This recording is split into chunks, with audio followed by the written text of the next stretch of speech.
আর এবার বাঁকুড়ার বিষ্ণুপুর পুরসভা, সেখানে ডামাডোল। এর আগে আমরা দেখেছি একের পর এক পুরসভায় ডামাডোল, আর এবার বাঁকুড়া বিষ্ণুপুর পুরসভার চেয়ারম্যান ভাইস চেয়ারম্যান দিয়ে দিলেন ইস্তফা। পুর প্রধান গৌতম গোস্বামী তৃণমূলও ছাড়লেন।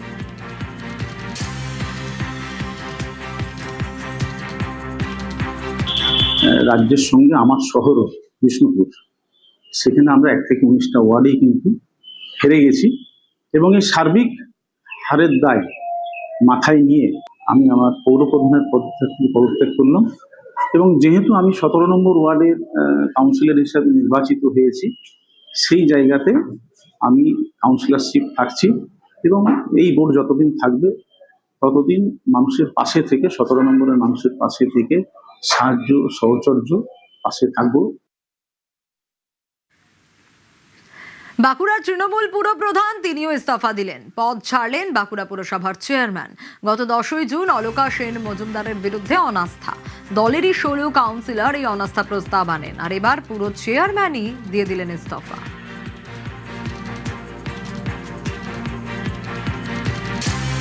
জেলা শাসকের কাছে আমি আমার চেয়ারম্যানের পদ থেকে ইস্তফা দিলাম। সৌজন্যমূলক তো জেলা শাসকের সঙ্গে আমি দেখা করতেই পারি। কোনো কি চাপ বা ভয় ছিল? না, কোনো কিছু না, এটা আমি স্বেচ্ছায় পদত্যাগ করলাম। কাউন্সিলরটা সেক্ষেত্রে এই যে পৌরসভা, এটা কি অ্যাডমিনিস্ট্রেশন চালাবে এবারে? সরকারের ব্যাপার, সরকার সিদ্ধান্ত নেবে। এবারের দুর্গাপুজোয় স্পেশাল চমক। গ্লোবাল ট্যুরিজম সার্কিটের মাধ্যমে দুর্গাপুজোকে বিশ্বের দরবারে পৌঁছে দেওয়াই টার্গেট।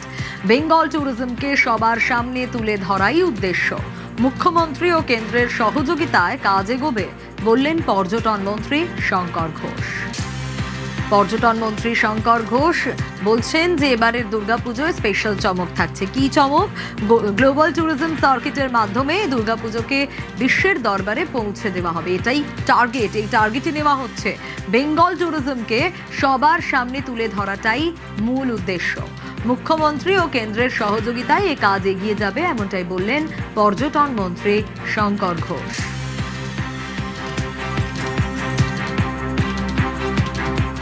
আমরা চেষ্টা করছি এবারের দুর্গাপুজোয় একটা বিশেষ চমক রাখবার।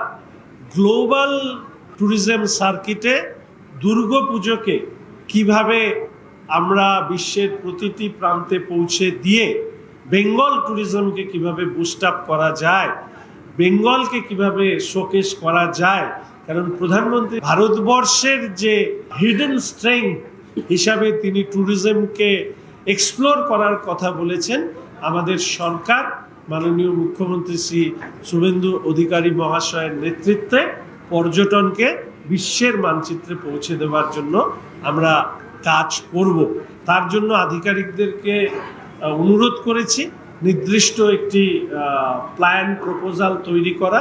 গ্লোবালি দুর্গাপুজোকে তুলে ধরা শুধু নয়, সারা বিশ্ব জুড়ে প্রবাসী যে বাঙালি যারা দুর্গাপুজো করেন তাদেরকেও এই মানচিত্রে কিভাবে অন্তর্ভুক্ত করা যায় তার রুটম্যাপ তৈরি করবার একটা চেষ্টা করছি। It will be world class event, তার একটা প্রস্তুতি নেওয়া আমরা শুরু করেছি। এদিকে মানস ভুঁইয়া, তার বিরুদ্ধে এফআইআর কেন? প্রাক্তন সেচ মন্ত্রীর বিরুদ্ধে সবঙ্গে কি কারণে এফআইআর? 5 লক্ষ টাকা নিয়ে চাকরি দেওয়ার অভিযোগ রয়েছে। কোন দপ্তরে চাকরি দিয়েছিলেন তিনি, কি অভিযোগ জানবো। তবে তার আগে আরো একবার জানাই, মানস ভুঁইয়ার বিরুদ্ধে এফআইআর। প্রাক্তন সেচ মন্ত্রী, তার বিরুদ্ধে সবঙ্গে এফআইআর দায়ের হলো। তৃণমূল সরকার যতদিন ক্ষমতায় ছিল তৃণমূল নেতাদের বিরুদ্ধে ভুরি ভুরি দুর্নীতির অভিযোগ এসেছে এবং সরকার পাল্টানোর পর, বিজেপি ক্ষমতায় আসার পর সাধারণ মানুষ তারাও অভিযোগ জানাচ্ছেন, মুখ খুলেছেন। দিগ্বিজয় রয়েছে আমার সঙ্গে। দিগ্বিজয়, এই এফআইআর এ ঠিক কি রয়েছে, কি অভিযোগ মানস ভুঁইয়ার বিরুদ্ধে? দেখো সোমিয়া, এই অভিযোগে রয়েছে যে ভোটের আগে অর্থাৎ 2026-এর বিধানসভা নির্বাচনের আগে সবংয়ের দশগ্রাম গ্রাম পঞ্চায়েতের অনন্ত টুং নামে এক ব্যক্তি তার স্ত্রীকে প্রায় 5 লক্ষ টাকার বিনিময়ে তেমাথানি এলাকায় সেচ দপ্তরের অফিসে কাজ দেওয়া হয়েছিল এবং পালাবদলের পরে সেই কাজ কিন্তু তার চলে যায়। তারপরেই কিন্তু ওই অনন্ত টুং সবং থানায় অভিযোগ দায়ের করে। ইতিমধ্যে কয়েকদিন আগে তৃণমূল কংগ্রেস দল ছেড়েছে, মমতা বন্দ্যোপাধ্যায়কে চিঠি পাঠিয়ে জানিয়েছেন সবংয়ের প্রাক্তন বিধায়ক প্রাক্তন সেচমন্ত্রী মানস রঞ্জন ভূঁইয়া। তারপরে কিন্তু এই এফআইআর এবং এই অভিযোগ যথেষ্ট কিন্তু তার ক্ষেত্রে চাপের। তাই নিয়ে তার সঙ্গেও আমরা কথা বলেছিলাম, তিনি জানিয়েছেন ভরসা আছে, এটা রাজনৈতিক চক্রান্ত, সবংবাসী এর উত্তর দেবে। আর যদিও মানস ভূঁইয়ার এই যে অভিযোগ, অর্থাৎ টাকা নিয়ে চাকরি দেওয়ার যে অভিযোগ, সেই অভিযোগকে কটাক্ষ করেছে বিজেপি। বেশ,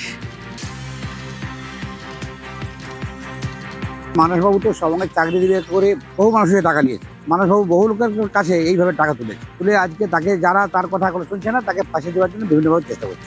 বিজেপি থেকে দাবি করবো যারা প্রকৃত টাকা দিয়েছে তাদের টাকা ফেরত দিতে হবে।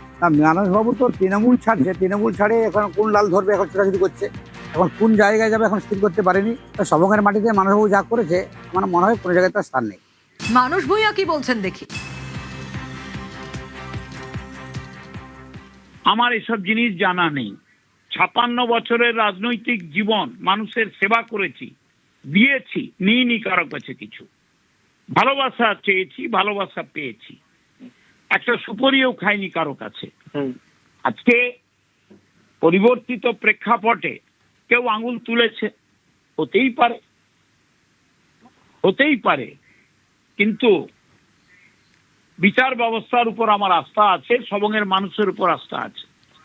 দুর্গাপুজোয় স্পেশাল চমক। গ্লোবাল ট্যুরিজম সার্কিটের মাধ্যমে দুর্গাপুজোকে বিশ্বের দরবারে পৌঁছে দেওয়াই টার্গেট। বেঙ্গল ট্যুরিজমকে সবার সামনে তুলে ধরাই উদ্দেশ্য।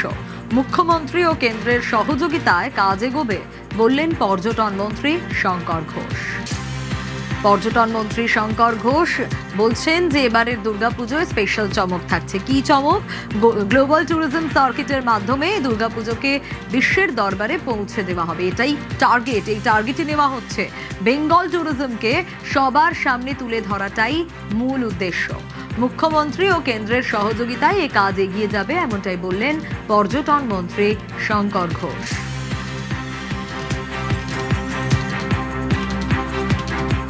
আমরা চেষ্টা করছি এবারের দুর্গাপুজোয় একটা বিশেষ চমক রাখবার।